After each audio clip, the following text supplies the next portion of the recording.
Because the school system will never teach you about money. The school system was designed to teach you to be an employee, which is important, or a doctor or a lawyer, a specialist, but never about money.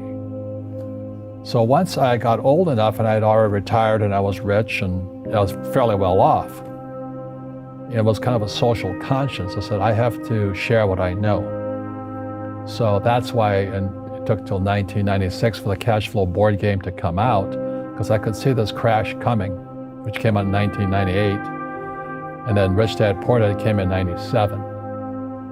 And the story goes, every publisher turned me down. They said, you don't know what you're talking about. Because they said, savers were losers, your house is not an asset, and the rich don't work for money. And so the publishers are like my dad, academic superstars, they're A students in school. And so they turned the book down. And it took going by self-published route. A lot of network marketing companies picked up the book, like Amway and those guys. And they picked up the book to help recruit because it's about financial independence. They're about the same thing I am.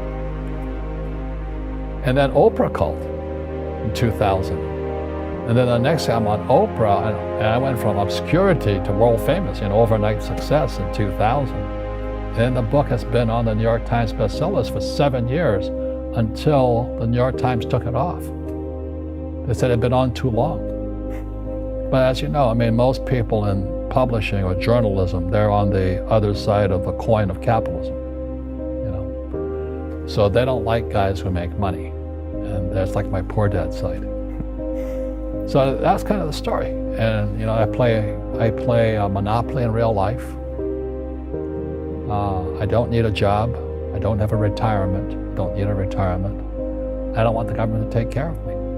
But I felt a social responsibility to teach. And that's what my rich dad did for me. And you said the book is about accounting, and it is an amazing book on accounting because it makes it understandable. Yeah. And I took accounting in business school, and I know what you mean. It's boring. It's boring. Yeah. But it is also a book about your own fears, and I think that's why it resonates with people. Because you're telling them things they know is true. They know when they look in the mirror they're not making the correct choices. They're not being disciplined. They're doing the wrong thing. And they know they're unhappy, in fear their whole lives, waiting for the next paycheck. And it's understandable.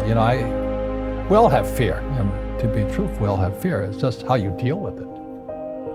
And Einstein said, imagination is more important than knowledge, but knowledge empowers imagination.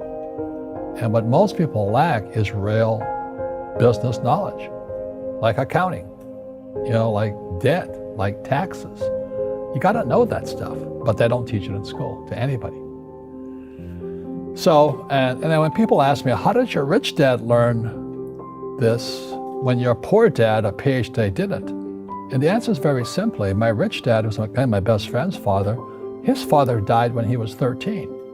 So rich dad had this family business at 13 to run. So he had to drop out of school, which was his blessing. There's blessings, and sometimes the blessing doesn't look like a blessing, but it turned out to be a blessing. And then his teachers became his bookkeeper, his accountant, his attorney, his banker, his real estate agents. So he has what I call real teachers, not these fake teachers in school. You see, most teachers in school, they're out of ethics. They teach subjects they themselves don't practice. I had the same problem in my MBA program. I got into arguments with the marketing teacher because the guy didn't have a business. And then I got into arguments with the accounting teacher because the accounting teacher didn't know accounting. I knew more about accounting than him because I actually worked in bookkeeping in my rich dad's companies. And so I'm not an accountant, but I understand accounting. So that was the end of my school years because I understood what a fake teacher is. A fake teacher is somebody who just wants a job and they'll teach anything. They teach how to shine shoes if you pay them more money. But they really don't know what they're teaching. For example, my calculus teacher, went to military school in New York, and I asked the teacher, I said, I'm in my 3rd year of calculus now. It was called strength of materials. I said, am I ever going to use this stuff? He goes, no.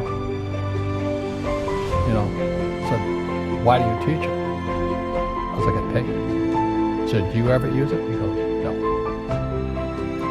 And that's why, you know, you have to, in life, one of the things I suggest to people, you got to find a real teacher versus a fake teacher. And a fake teacher is somebody who doesn't do what they teach.